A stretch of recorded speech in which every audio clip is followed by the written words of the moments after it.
Hi everyone, it's Obi Abuchi here with the Leading From Your Core podcast and Vodcast.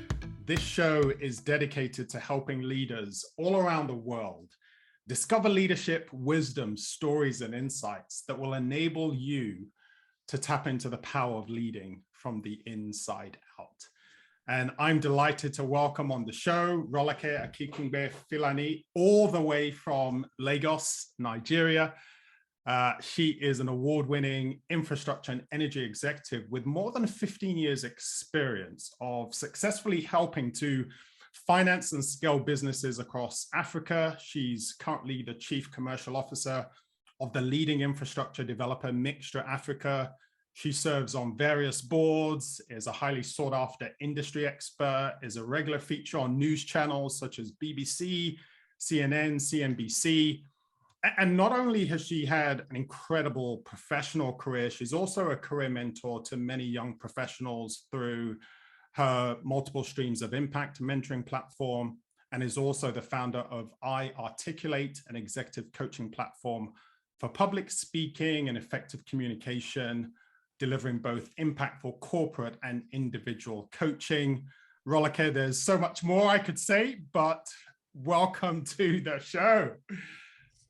Thank you so much, Obi, and great to be here with you and the listeners. Yes, indeed. And for our listeners and viewers, I'd love them to get to know a little bit more about you. And so I'm going to start off with this. Just, tell us a little bit about your journey into Mixta, if you could give us a short overview of that. And then I'd love to hear what you enjoy most about being a leader.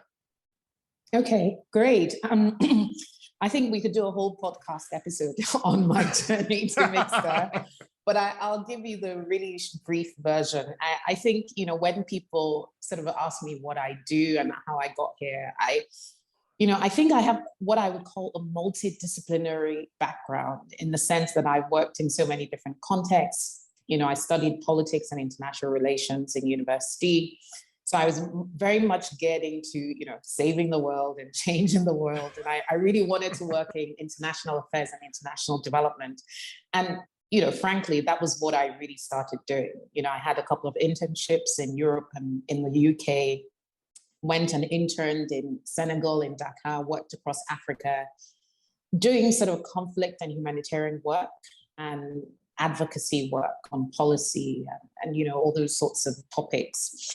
And, I spent many years really, I guess for want of a better term, backpacking across West Africa with a London base. I'd moved to London as a young teenager from Nigeria.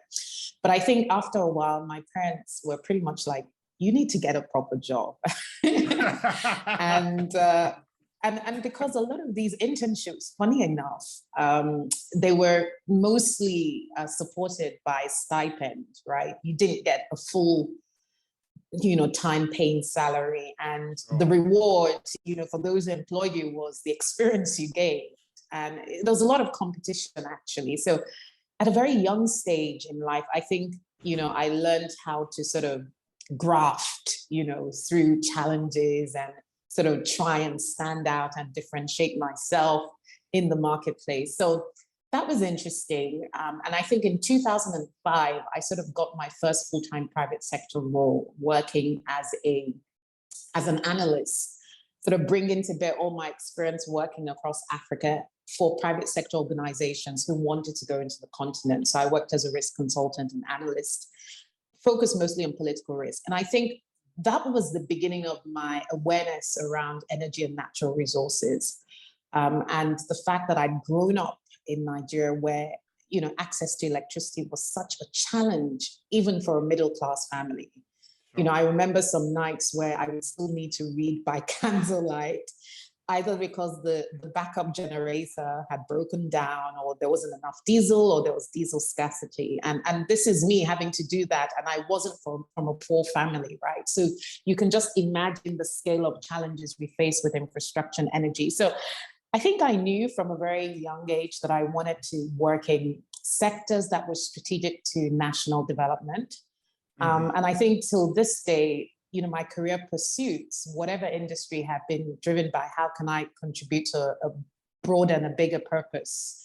And so now, after having worked through financial services as the head of energy research and energy and investment banking, I sort of took a break after having a baby in 2019, left investment banking, took almost a year out to pursue what I would call a portfolio career, advisory work, consulting, working with boards, and finally then pivoted into housing and infrastructure development. And so today I am the Chief Commercial Officer for Mixta Africa. It's a Pan-African real estate, housing and infrastructure developer. And the whole idea really is to build sustainable communities. So it's a very demanding and challenging role, but I've found it really rewarding. And I think for me, my leadership has really just been driven by impact. And it's really interesting you asked that second question in your opening. I think for me, when people ask me, are you an energy expert? Are you a housing expert? Are you in real estate? I really believe that today I could literally work in the entertainment sector. I'm industry agnostic at this stage in my life, but the main driver for me is, can I make impact in that role?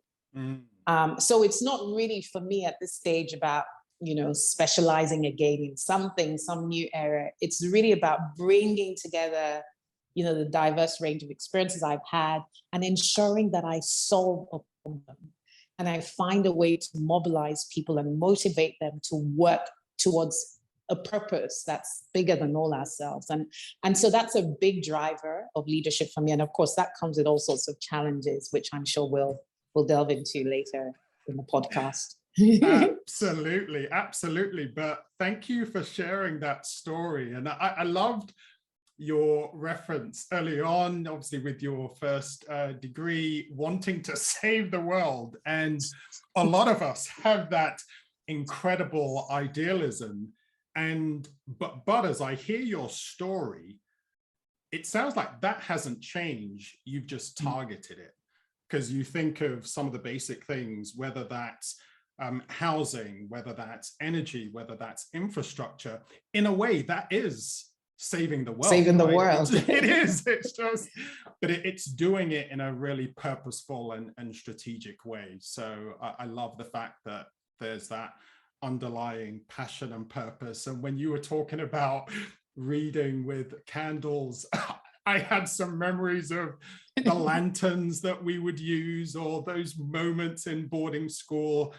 But yeah, it takes me back. That feels like it's another podcast altogether, but it's exciting hearing what you're doing. And this idea of, for you as a leader, just really being passionate about solving problems, and how do you harness the energy of your people. And you really spoke to my heart when you said just connecting everyone with a purpose that is so much bigger than ourselves. And that's something that's so essential for being able to harness the best of people's energy. You alluded to the challenges and the difficulties that come with that. And I'd love to explore that, because just before we started recording, we talked about this idea that for a lot of people, whether that's peers as leaders or young professionals that look up to leaders, it's so easy to think, oh, it's a piece of cake for them. And what they don't see behind the scenes is all of the challenges that you've got to navigate. And so I'd love to go there actually with you, just to hear, so what are some of the challenges that you're having to navigate with this incredible work around housing, and what are some of the pressures that's put on you, and how are you overcoming those? Really great question. And it's quite a deep one. The first place I will start, I think, is with me. If there's a way I could sort of frame it, I would call it the challenge of multiple expressions of who I am. And let me sort of dissect that a bit. So I think most human beings, 99.9% of us, we are very, very multi-gifted, multi-talented. So you will find people in this day and age. I mean, look at you, you're a writer, you're running a podcast, clearly an effective communicator, you're a consultant. And I think people often struggle to figure out, what do I really want to do in life, right? I may be gifted or talented or skilled in something because I studied it at university and I have years of professional experience. But is that really who I am, what I'm meant to do? And the truth is, with all the really lovely stories I told you about my career evolution, I kind of struggled through that piece for a while. And I'll give you a very practical example. So I also grew up in a home where music was really highly rated. So my mom was a classical soprano. I started playing piano at a very young age, at 4. Oh, wow. I did up to grade 8. I still play now classical and jazz piano. And there was a time I thought, you know what, I'm absolutely meant to be a musician, and I really should be doing this. But at the same time, this energy sector piece is really important for me. But hang on, I also want to mentor young women. But I also see a lot of young women who are not confident and need to improve their communication skills. So why don't I set up a coaching business to train them? And then at some point, you're sort of bombarded on all sides with people telling you you're great at this, why not do this? But you studied this, why waste this degree? And there's this cacophony of voices that come at you. And I think I spent quite a lot of time getting pulled in different directions until I got to the point I had to ask myself, okay, who are you truly? What are you really here to do? Why did you go through this process? And I needed to understand that, first of all, in order to successfully make a pivot. Remember, I told you I'd been sort of known as an energy and infrastructure expert. Yeah. And here was I with a great opportunity to make a difference in housing. But the first thing that popped up in my mind, well, what would people say? I've been an energy expert all these years and suddenly I'm going to go into housing. And I just realized, well, okay, it's not about that. Right? There's a reason why you're drawn here. And the reason I was drawn to housing was not because I'd studied real estate management in uni, but I recognized the skill and impact tackling the housing deficit in Africa or Nigeria could have on the economy. And I had to take the decision at that point in my life that this was the right thing to do. And for me, that was a moment of reckoning. And I've had so many moments of reckoning in my life as a leader where it's almost like your purpose is unfolding daily. And, as someone who suffered a lot from analysis paralysis, where I would literally overthink things, it was pretty obvious to me. And I just needed to accept that I was in a different season and I didn't need to be defined or put in a box by people who felt, well, you're this and you need to go in that direction, because I feel I would have missed an opportunity to make a difference in that time. And then, what is really interesting that all my sort of non-executive roles are still heavily focused on the energy sector anyway, because I'd spent years building a track record and expertise. So even if I was working in a different sector now, I could still apply myself in other ways, in other spaces that I was known in. And I think with leadership, it's really around the challenge of accepting and embracing who you are, but not being so tunnel visioned that you fail to recognize opportunities to make a difference elsewhere. And I think for people who tend to overplan, and I'm not saying planning and visioning and all that is not great, sometimes you miss opportunities in the moment. Opportunities may be opportunities to do good, to make a difference, to speak to someone, to mentor them. That's something I've learned, to always have my antennas up and not just sort of watch the world pass me by. So that was the first thing. And then I think for me, the second thing is really trying to navigate difficult times. So how do you scale this business? It's extremely challenging to work in a Pan-African context. You're constantly having to manage stakeholder relationships, whether within your business and externally. You want people to buy into the vision. You want to carry them along. And I think I've had to build a structure around my life to help me do that. First of all, it's, as a mother and a wife, I've had to create structures in the domestic space that would free me up to do this. And I'm never apologetic about that because, working man, working woman, we need to feed the family, we need to build our lives. The second thing is really valuing the impact and role of mentoring in my life, even at this stage. So yes, I mentor other people, but I also have mentors. Sure. And I've had mentors in different seasons, but I've been very intentional about building long-term, mutually beneficial relationships, because that's the way you get most from mentoring. And then something that's recently helped me, especially with decision-making, really critical decision-making, is building a tribe of people. And I found that in building a tribe of women at a similar stage, some older, some younger, career women, business women, who sort of help you with your decision-making. It's like a personal advisory board, right?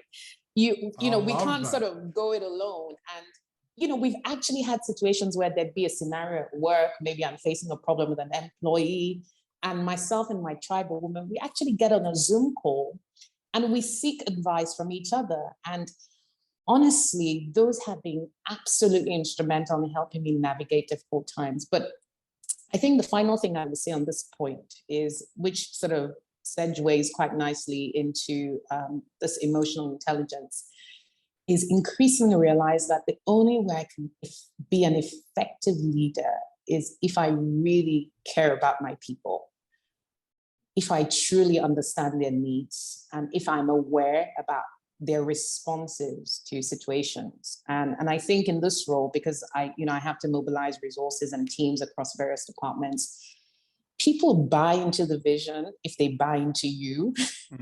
And there was a time in my life where I would have, strutted into that office, with the sort of mantra, well, I'm not here to be liked, I'm here to do a job. Yes. But sometimes and I think that's ego creeping in a bit.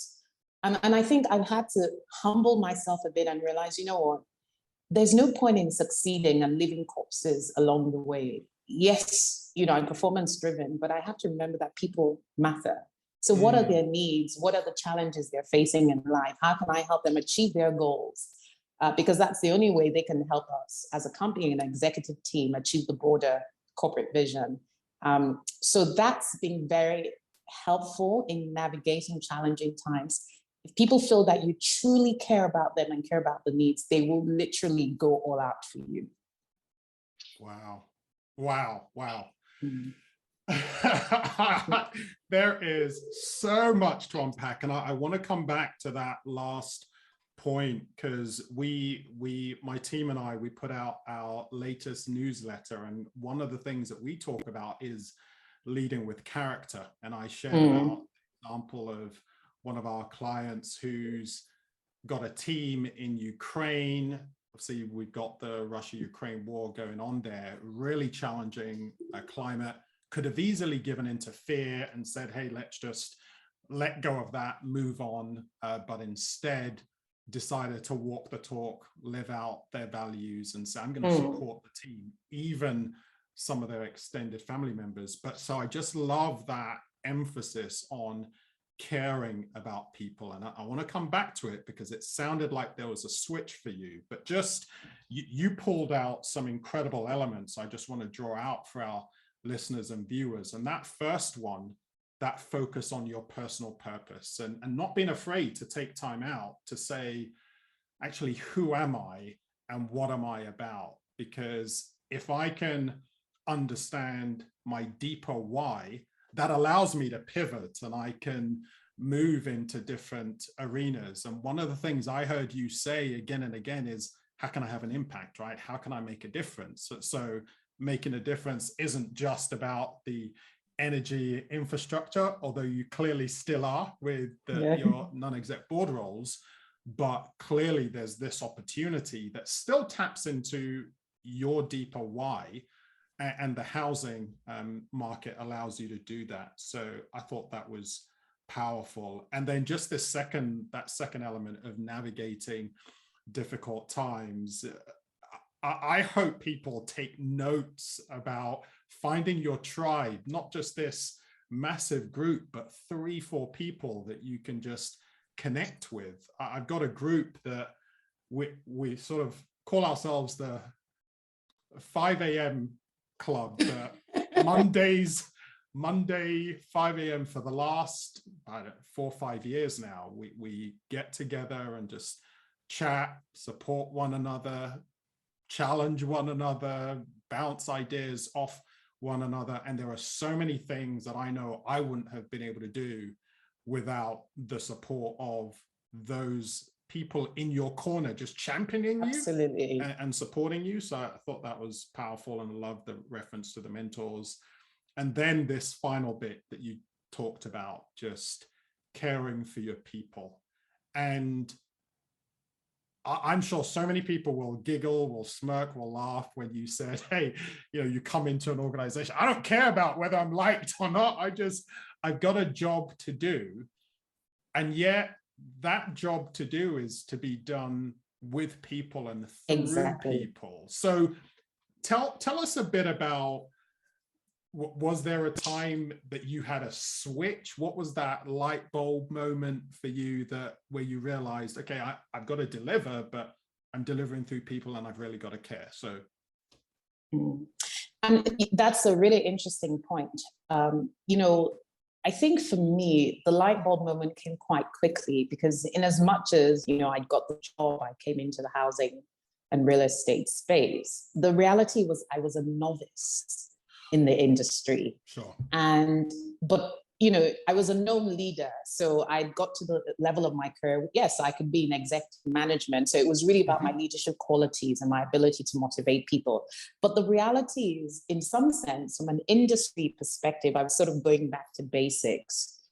I needed to learn again. And I remember in the months leading up to starting the role, I had had a couple of leadership coaching sessions with my mentor, one of my mentors. And she had told me that, look, Rolake, you need to do the work. You need to do the groundwork. You need to go into the industry, understand the sector, understand, what the key drivers were, who the policymakers were in the public sector. And I remember, I think it was in the first 3 months of starting, we had launched this new project. And, there were a few mistakes in my understanding of how to take this project to market. And I think those moments were humbling because you quickly realize, there are people who've been in this space long before you and who have expertise that you need to rely on, both within and outside your firm. And I think it was a light bulb moment. It was one of those, like, you just need to take the time, pay attention, develop an attitude and mindset of curiosity. But if people are going to support and help you come up to speed faster, then you kind of need to build a relationship with them. You just don't go in and use people for your goals or ambitions and sort of leave them dry. So I was almost forced to build those relationships. And because I joined in August 2020, I mean, that was the tail end of the first lockdown we had in Nigeria during COVID. I think there are a couple of people who did fall ill. We sort of had the second wave. And I remember someone on my team fell really, really ill. It was quite serious, to the point where he had to have a kidney dialysis. And we didn't realize that he had an underlying health challenge. And he was such an instrumental person in the commercial team, insofar as, a graphics guru. And it suddenly dawned on me, the first thought was, who is going to do this going forward? But I just thought to myself, here is a young chap in his late 20s. What about his family? How do they feel? And it was just this sudden light bulb, we need to rally help and support for this young man. He needs to be well, he needs to be better. And even when you're better, take your time to come back into the office. We'll find a way to navigate and manage and create a structure around you that allows you some flexibility to continue to work from home while you recover. And I think those are moments that kind of make you realize, in my language, Yoruba, which is a language spoken in southwestern Nigeria and other parts of West Africa, there's a saying, "Eniyan lasho," and literally translated, it means people are the cloth you wear. Wow. And so it's almost like, in order to fulfill that purpose or do that impact, people are the single most important driver of whatever you will achieve in life. Right? They either help you along the way, they open doors for you, they speak for you in rooms that you're not even in, they advocate on you. They make you as a leader look better. Most times they're usually smarter than you as a leader. and that's a good thing, right?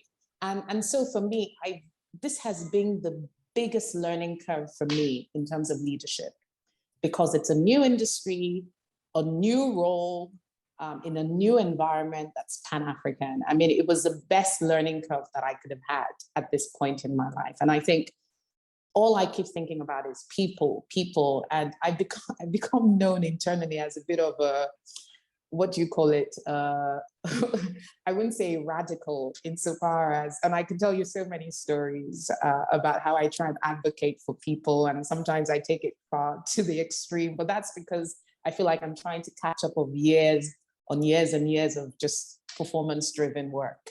So, Sure. yeah. Oh, wow.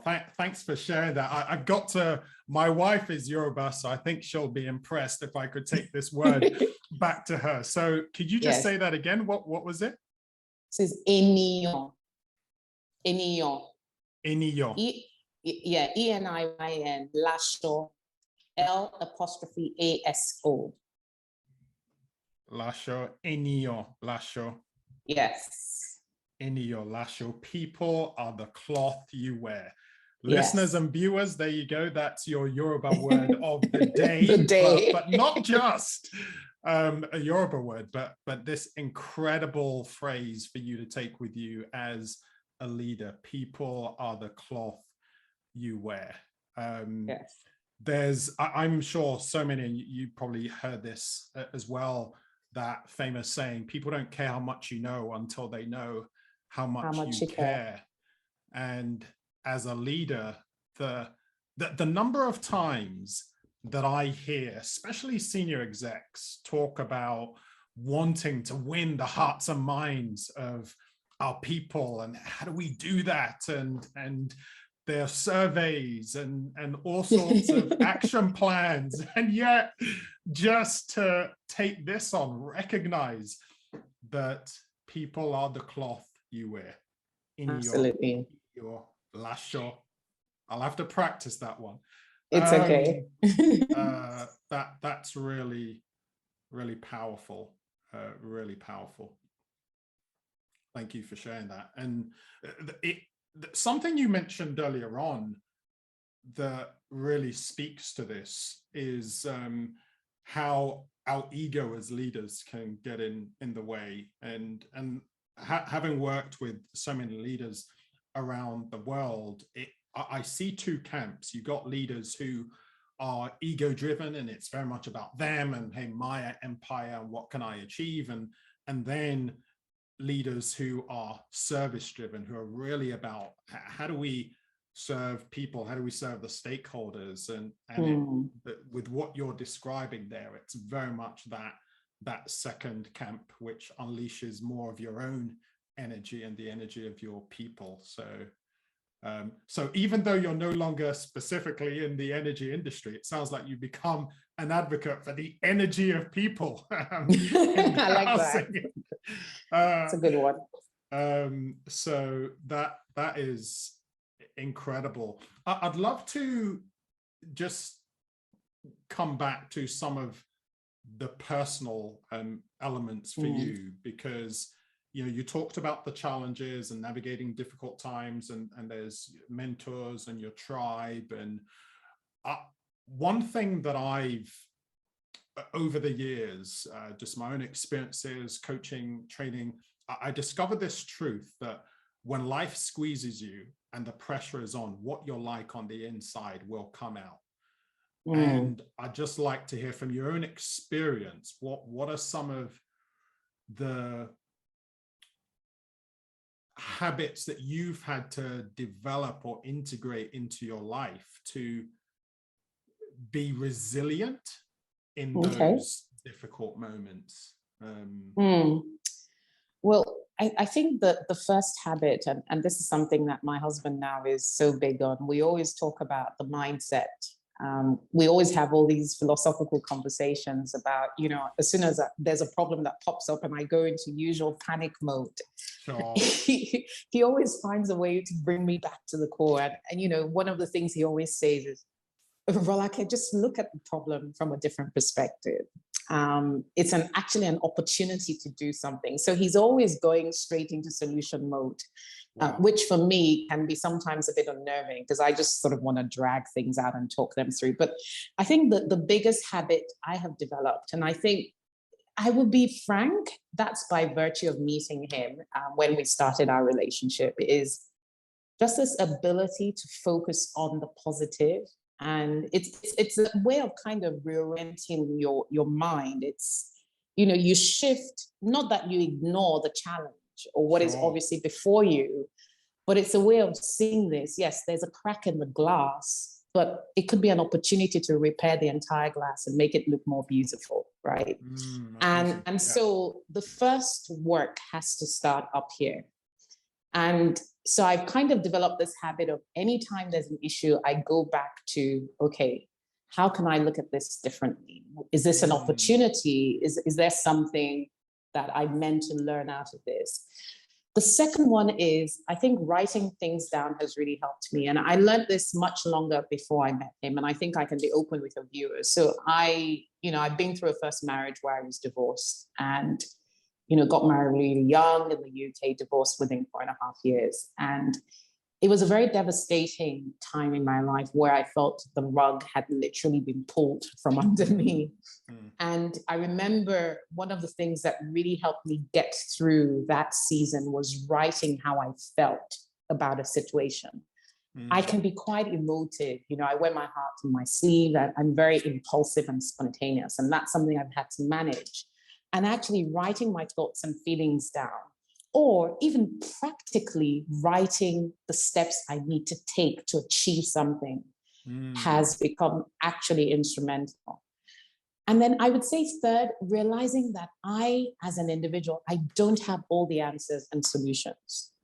And I think I got to the place in my life now that for very, very big, important decisions, I will always have someone as a sounding board that is not a member of my immediate family. Wow. And it may mean I don't end up going with their suggestion or their recommendation, but it means that at least I'm giving myself an opportunity to think through all the issues before jumping. And so that practically has worked for me as well. I mean, I could sort of talk about a number of other ways. I guess maybe a last resort is literally asking for a sign. Should I do this? Should I do this or should I not? But again, the thing is, I think as human beings, as leaders, I always say when I coach public speaking that you should always have 80% preparation and 20% perspiration, which should be the inspiration part of this. So it's like going into a job interview, you prepare, you answer fake questions, you do your research, but there's a part of it that you have to live to inspiration. You'll get asked a question on the spur of the moment, which you haven't anticipated. And sort of being intuitive and following your gut instinct in that moment will go a long way. So when it comes to just facing a situation, mine, at the end of the day, I'm still going to put one foot in front of the other. And in just working and doing and going out every day, hopefully, I will discover the solution along the way. So I think there's a bit of balance because leadership is also about inspiring people, but you also need strategy. You need an action plan. You need it to be time bound. So we want to deliver a 2,000 home project in Senegal. We need an action plan. We need to be time bound. We need KPIs. But we also have to remember that ideas can come to us on the spur of the moment. Of course. How open are we and how flexible are we? It could be just something a junior member of staff says to you and it triggers off a light bulb moment in your head. So I think those things have helped. I would like to think I'm quite a structured person, a structured leader, but because I also have this creative side, I've learned that there's a place in decision-making for inspiration, and we all need to be open to that human gut instinct, whether it's hiring people, making a decision to enter a new market, and there's so many scenarios we could apply that principle in across our lives. Yeah, I love it. Wow. Thank you for sharing those and some incredibly practical tips as well, that regardless of the industry, your background, even level of leadership that you can apply. I love the emphasis on the mindset.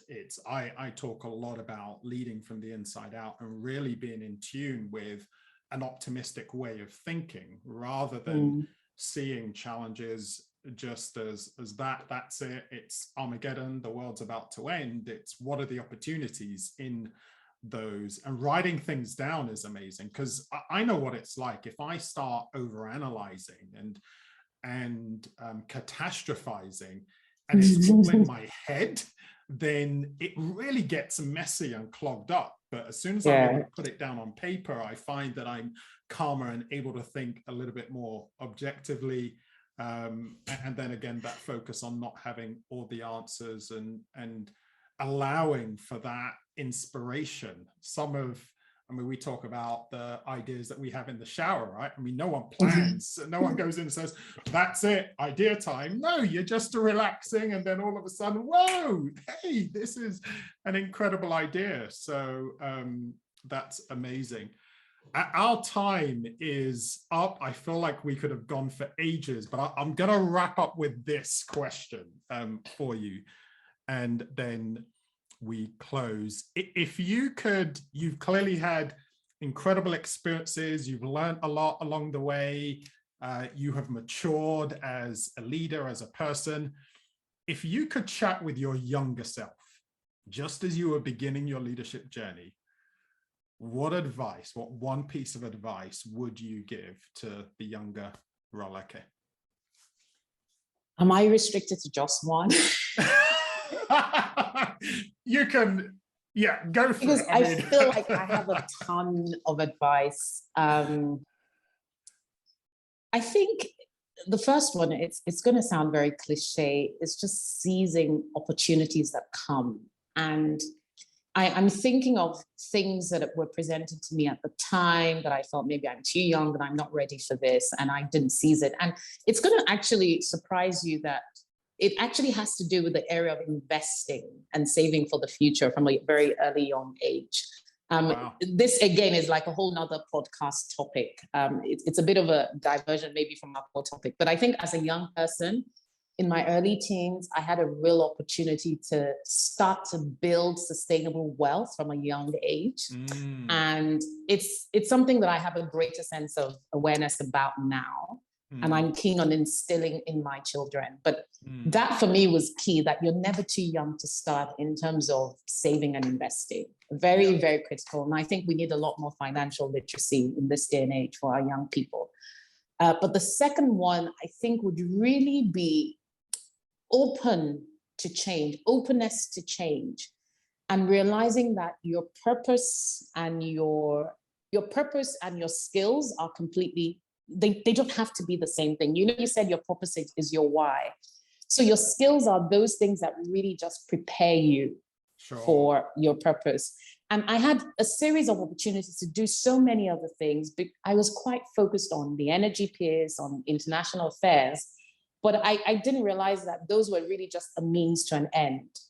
I had really just been called to make a difference and to make impact. And so perhaps if I'd maybe done some other disciplines or things like that, I would have understood that maybe my title or role were very different to my purpose. My purpose is a why I'm doing this. And all those other things are just the assets and the resources you need to thrive in your purpose. So I definitely think our education system, particularly in the UK, should not be so restrictive at an early stage, which is why I love the US system.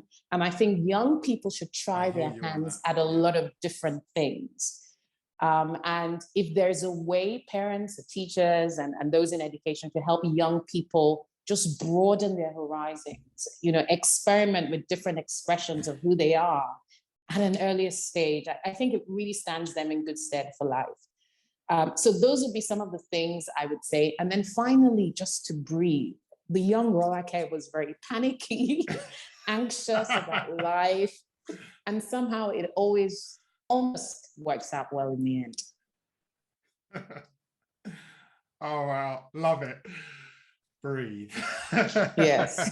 I can see why you are incredibly passionate about working with young people. Lots of ideas that you're keen to share, and those are incredible. I've got 3 boys, and my older boy has started asking me about NFTs and investing, and absolutely think it's a great tip for young people and young leaders, being open to change and breathing and just taking it easy. Things will unfold over time.